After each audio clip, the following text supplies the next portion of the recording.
Senhor presidente, senhoras e senhores deputados, um dos principais problemas do nosso país é os moradores de rua.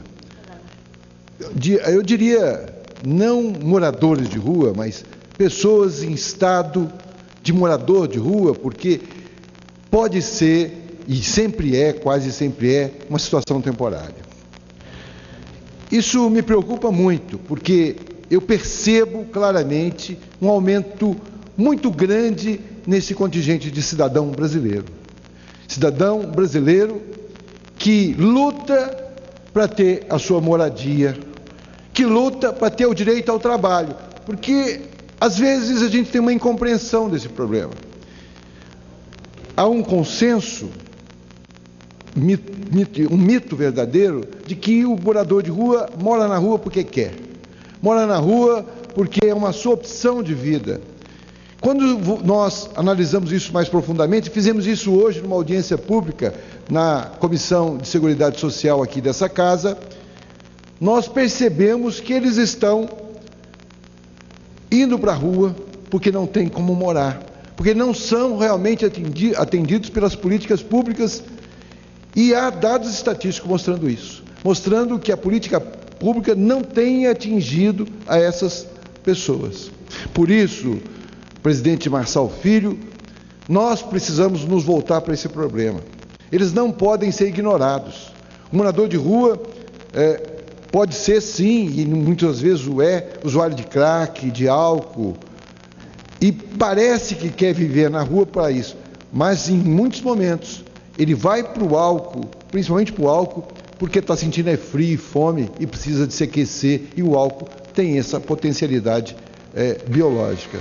Por isso, essa audiência pública que fizemos hoje, em que foi extremamente importante, tivemos a doutora Lúcia, da UNB, falando sobre os moradores de ruas, os representantes dos moradores de ruas, a Antônia, que é aqui do Distrito Federal, e a Lúcia, que é do Movimento Nacional, todos disseram, a Thelma, que é do Ministério do Desenvolvimento Social, todos disseram que a política para essa população ainda é muito nova, mas precisa ser muito trabalhada. E eu acredito que um país não é um país sério enquanto puder tolerar irmãos nossos, cidadãos, morando na rua em condições degradantes, deprimentes. Hoje, talvez seja mais cuidado um animal na rua perdido do que um ser humano que está ali naquele momento difícil da sua vida. Por isso, senhor presidente, só para concluir o meu raciocínio, eu quero aqui repetir uma frase dita pelo Papa Francisco, dizendo que nós temos que ter a visão daquele sofrimento do indivíduo que morre na rua, que pode ser amplamente acolhido e salvado, e não ficar dando atenção, por exemplo, para a queda da bolsa, para valores econômicos, que às vezes não são tão importantes quanto um indivíduo que está ali sofrendo na rua. Nós temos que ter o amor, o carinho, a atenção para essas pessoas.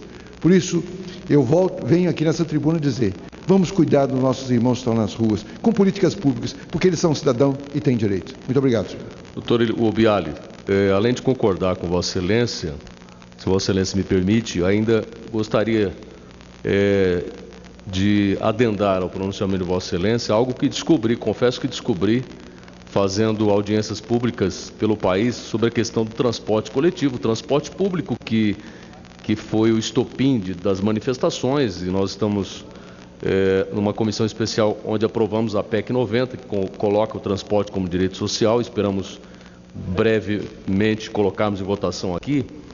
Tem algumas pessoas que são moradores de rua porque não compensa para eles ir para casa, que são 3 horas para ir, 3 horas para voltar, e fica caro o transporte coletivo. Então, quando você olha pensando que é um morador de rua, na realidade está morando na rua para ficar perto do serviço, ele só vai aos finais de semana para casa.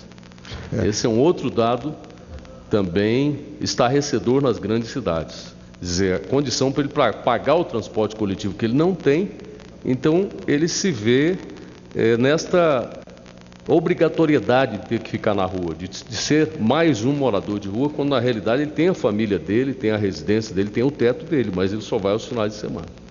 Isso que o senhor disse é uma verdade tão grande que, principalmente, esses tão importantes trabalhadores do meio ambiente, que são os catadores de materiais sólidos, quase sempre moram na rua, porque fica mais perto da onde ele pode obter o seu ganho de sobrevivência. Portanto, trabalho e moradia são direitos que esses indivíduos têm e que não estão tendo porque são vistos com preconceito. Nós tivemos o testemunho de uma pessoa que tem 4 cursos de profissionalização e que não consegue o emprego, porque quando ele chega e dá o endereço de referência, é um abrigo, e há um preconceito em relação a essas pessoas que moram em abrigo. Muito obrigado, senhor presidente.